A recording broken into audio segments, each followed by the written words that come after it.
14장 6절부터 15절에 있는 말씀을 가지고 갈렙의 신앙이라고 하는 제목 가지고 같이 은혜를 나누시기 하겠습니다.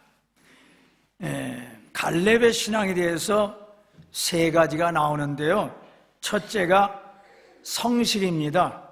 7절을 보니까 내 나이 40세에 여호와의 종 모세가 가데스바나에서 나를 보내어 이 땅을 정탐하게 하였으므로 내가 성실한 마음으로 그에게 보고하였고, 지난주 중에 이 나라 잡지에서 나이 드신 두 분의 이야기를 읽었습니다. 한 분은 세계적인 가구점 이케아 창시자입니다. 이케아 기업은 오늘날 전 세계 49개의 나라에 19만 명의 직원이 있고 세계적으로 가장 성공한 기업 중에 하나입니다.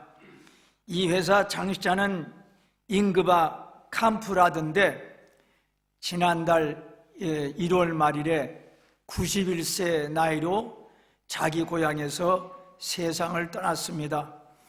그는 농부의 아들로 태어나서 지금은 개인 재산이 약 400억 불로 전 세계에서 가장 부유한 사람 중에 하나라고 합니다. 그는 엄청난 성공을 했지만은 교만하지 않았습니다. 그 반대로 그는 겸손과 검소했습니다. 또 엄청나게 전략했습니다. 그는 자기가 입을 옷을 벼룩시장에서 샀고, 여행 가면 싼 호텔에서 잠자고, 택시나 비싼 임대차 대신에 버스나 기차를 탔습니다. 그는 평생 동안 사람들이 자기에 대하여 뭐라고 말하든 상관하지 않았습니다. 즉 사람들이 나보고 인색하다고 그러는데 상관없다. 나는 1등석 기차를 탈 수 있다. 그렇지만 내가 돈이 있다고 해서 돈을 함부로 낭비할 수는 없는 것이다. 그는 1926년 스웨덴 남쪽 지방에서 태어났습니다. 그의 부모님 집안은 낭비도 안 하고 이렇게 증여도 안 하는 집안이라고 그래요. 그는 어릴 때부터 사업기질을 가졌습니다. 그래서 5살 때 그가 잡은 물고기와 성냥을 이웃에게 팔았습니다. 또 10살 때는 자전거를 타고 농부들이 사는 집에 홍당무 씨와 성탄 추리 장식을 전해주었습니다. 고등학교를 간신히 졸업하고 나서 목수 자격증을 땄습니다. 대부분 청소년들이 자격증 따는 것만으로도 힘들어하는데 잉그바 캄프라드는 자격증 따는 거 공부하는 것 말고도 통신 판매업도 했습니다.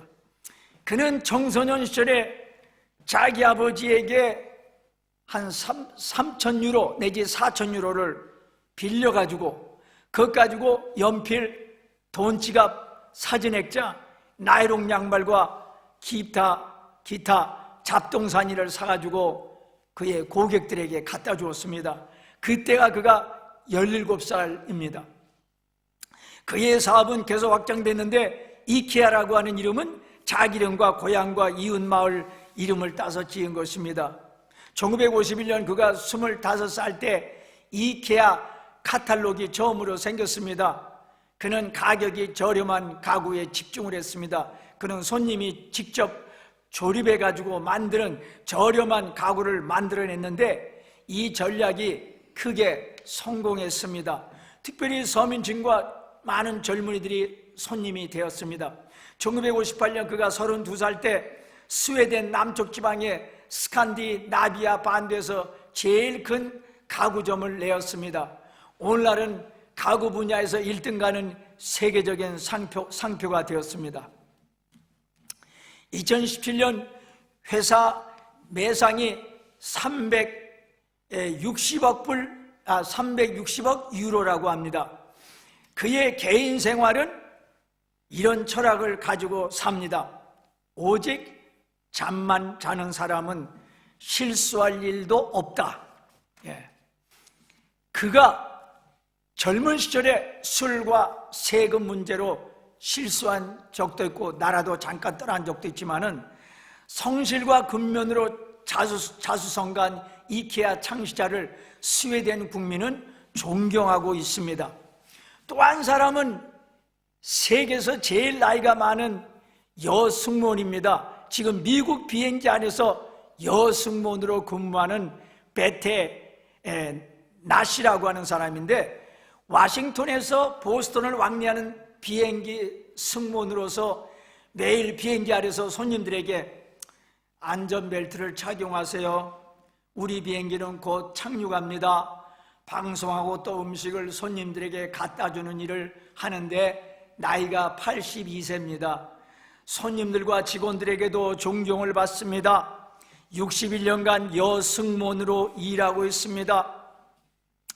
자신이 비행기를 택한 것은 일이 끝나면 정확한 시간에 집에 와서 장애자인 아들과 같이 저녁을 먹을 수 있기 때문에 그렇습니다. 앞으로 얼마나 더 여승무원으로 일할지를 자기도 모른대요. 미국에는 이 여인이 몸담고 있는 직업에는 나이 제한이 없습니다.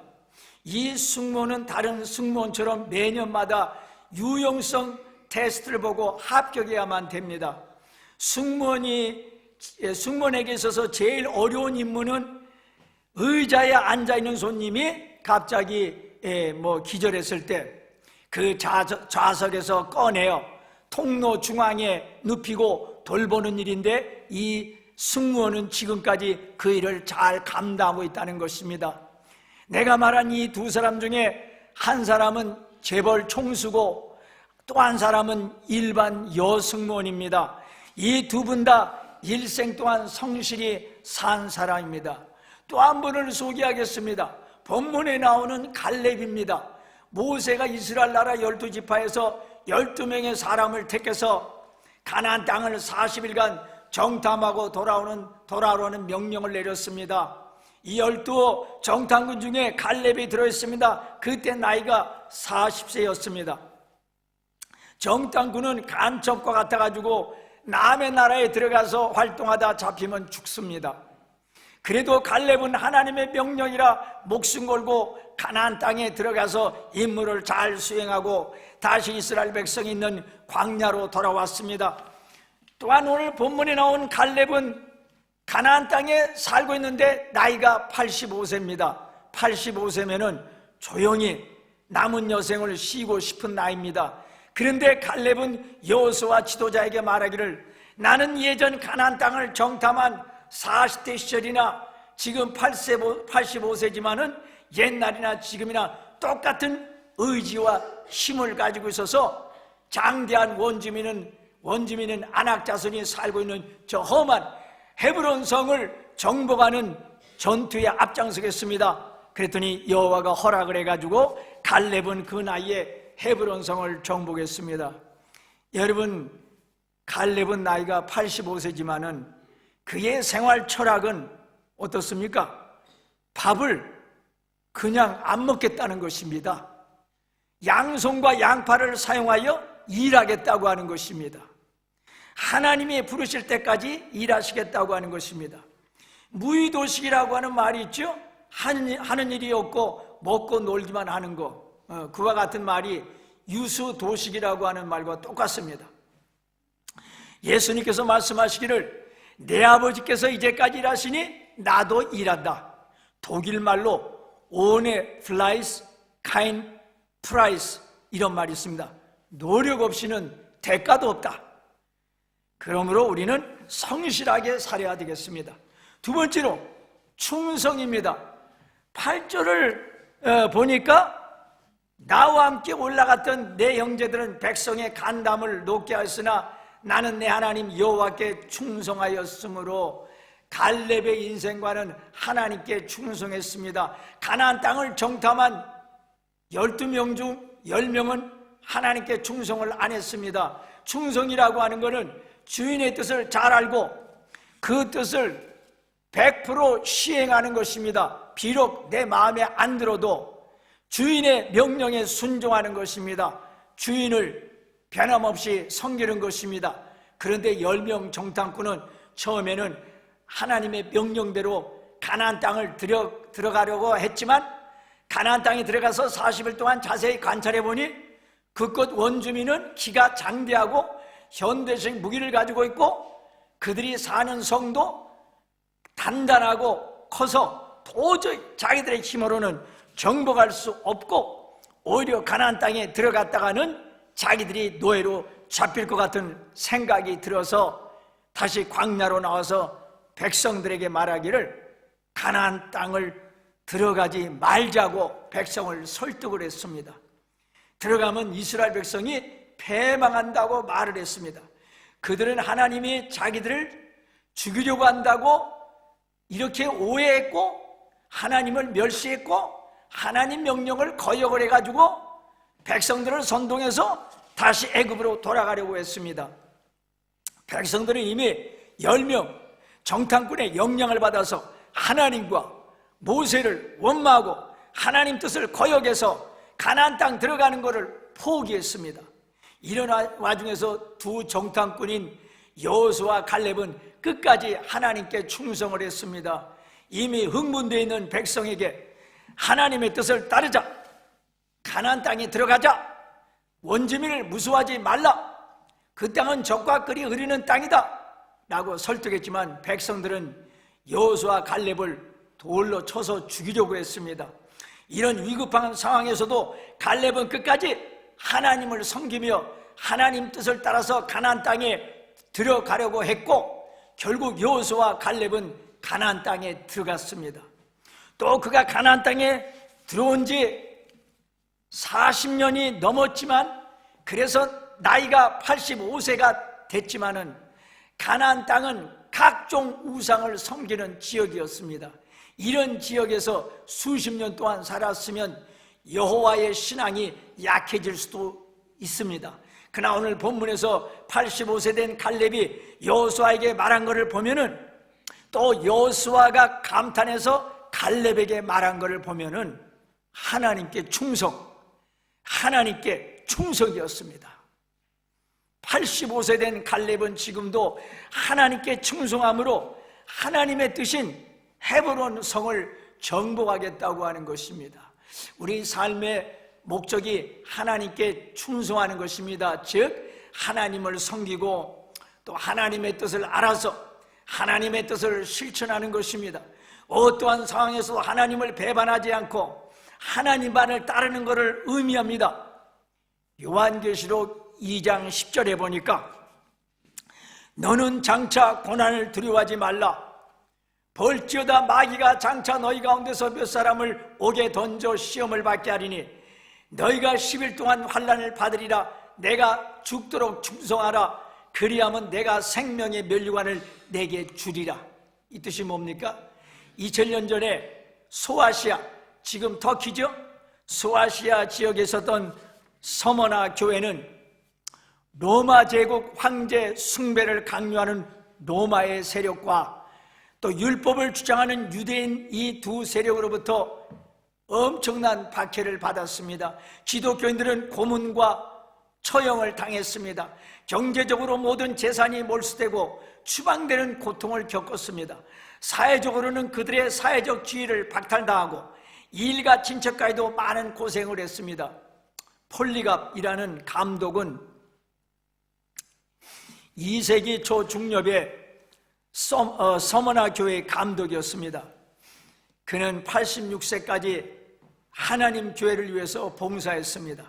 그는 고결한 인격의 소유자였기에 믿는 사람들은 물론이고 불신자들까지 심지어 기독교를 핍박하는 사람들까지 그를 존경을 했습니다. 법 때문에 어쩔 수 없이 죽여야만 했던 사형 집행인은 그에게 이렇게 말을 했습니다. 감독이여, 나는 당신이 나이 많은 노인의 몸으로 비참하게 죽어가는 것을 원치 않소. 그러니 거짓으로라도 제발 예수를 믿지 않겠다고 한마디만 해주시오.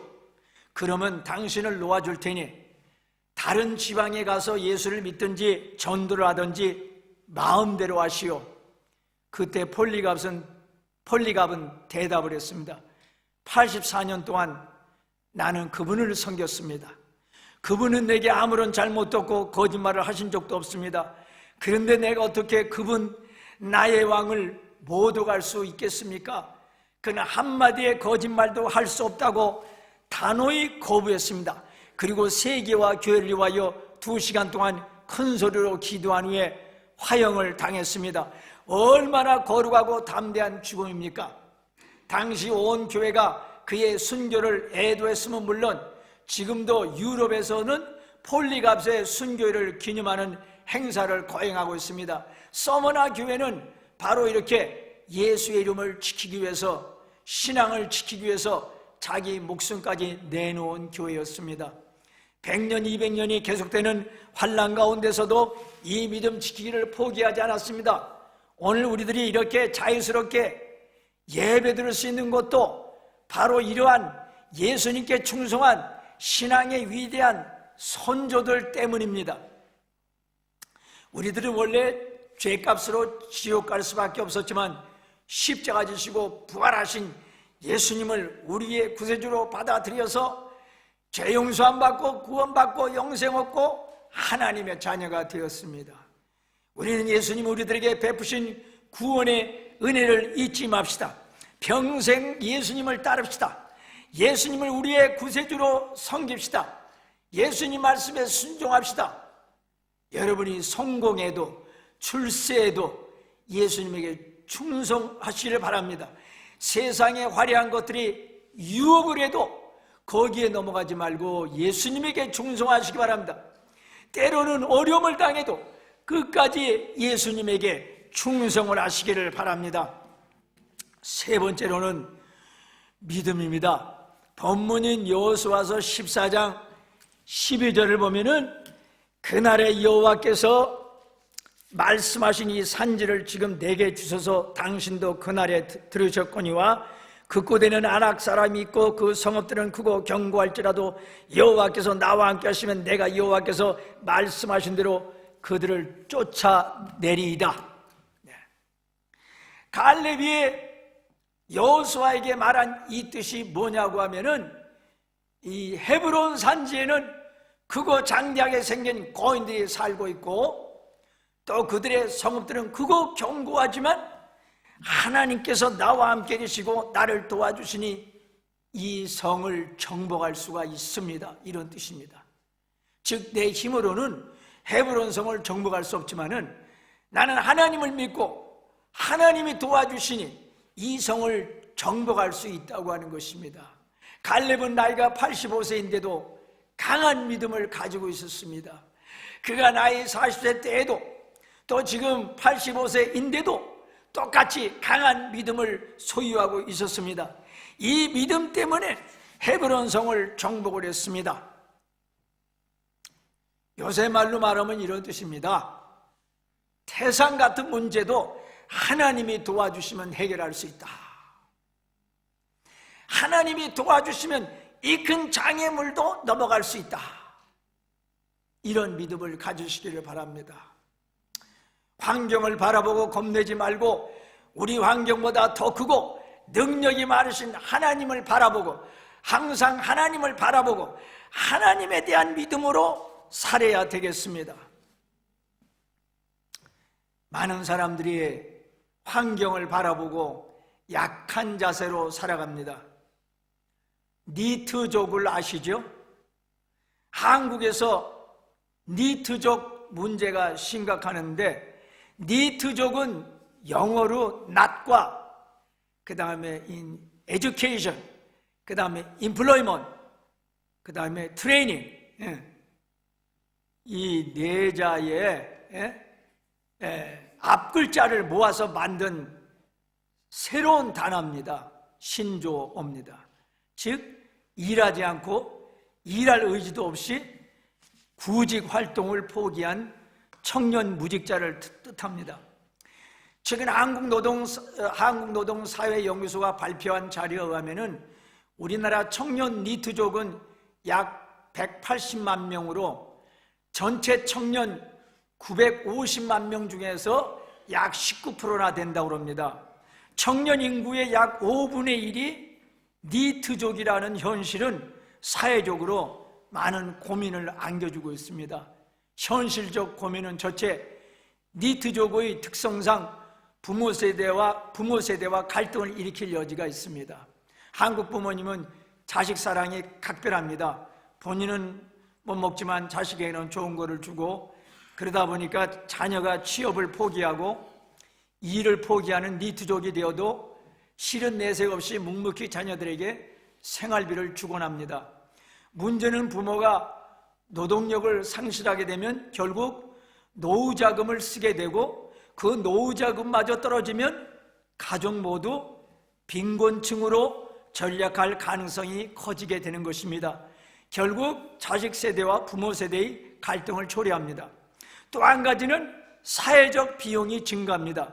청년 노동력 감소는 결국 나라 기업의 경쟁력 약화, 국가 활력의 감소, 이는 다시 경제 침체로 이어지는 악순환을 일으킵니다. 결국 사회적 비용의 증가를 초래하게 됩니다. 해결 방법은 우리의 자녀들이, 우리 청년들이 예수님을 믿어서 믿음을 갖는 것입니다. 많은 연구 결과에 따르면 니트족의 주요한 원인은 청년들이 느끼는 반복되는 취업 실패, 좌절, 무기력함, 그로 인한 부정적인 생각에서 비롯됩니다. 현재 청년 실업률이 9%가 넘습니다. 상대적으로 많은 청년들이 취업 실패를 경험합니다. 그래서 무기력에 빠지고 쉽게 포기한다는 것입니다. 나는 뭘 해도 안 되는구나, 또 해도 안 되겠지, 이런 부정적인 생각을 갖게 됩니다. 그래서 우리 청년들이 하나님을 믿고 성경 말씀을 배우면 갈렙처럼 하나님이 도와주시니 할 수 있다, 이런 믿음이 생깁니다. 또 예수님이 마가복음 9장 23절에서 말씀하신 대로 예수께서 이르시되 할 수 있거든요. 무슨 말이냐? 믿는 자에게는 능히 하지 못할 일이 없느니라. 할 수 있다, 해보자, 이런 긍정적인 인생관을 갖게 되는 것입니다. 가구 회사인 이케아의 표가 불가능이 없답니다. 그 표대로 됐습니다. 이 표는 이케아 창시자인 잉그바 캄프라드의 신앙의 원칙이라고 합니다. 여러분, 말이 다르고 습관이 다르고 기반이 없는 외국에서 사는 거 쉽지 않습니다. 유학생활하는 거, 회사에 다니는 거, 자영업하는 거 등등. 그래서 때로는 힘들고 낙심되고 고민을 할 때가 많이 있습니다. 이럴 때 우리는 갈렙의 믿음을 본받읍시다. 갈렙의 믿음이 뭐예요? 내가 성실히 살면 주님이 나를 도와주신다. 주님이 도와주시니 할 수 있습니다. 나는 주님을 믿습니다. 주님의 믿음으로 극복할 수 있습니다. 걱정하지 말고 기도합시다. 지금은 이렇지만 앞으로는 잘 됩니다. 희망이 있습니다. 열심히 공부하면 하나님이 앞길을 열어주십니다. 주님의 은혜로 장애물은 극복이 됩니다. 더 열심히 성경 보고 더 열심히 기도합시다. 주님이 도와주시니 됩니다. 좋은 일이 생깁니다. 이런 믿음이 생겨요. 그러니까 주님을 열심히 믿어야 돼요. 요한일서 5장 4절, 무릇 하나님께로부터 난 자마다 세상을 이기느니라. 세상을 이기는 승리는 이것이니 우리의 믿음이라. 결론적으로 말씀드리겠습니다. 85세 된 신앙의 용장 갈렙에게서 배울 점은 성실, 그 다음에 충성, 그 다음에 믿음입니다. 다 같이 합심.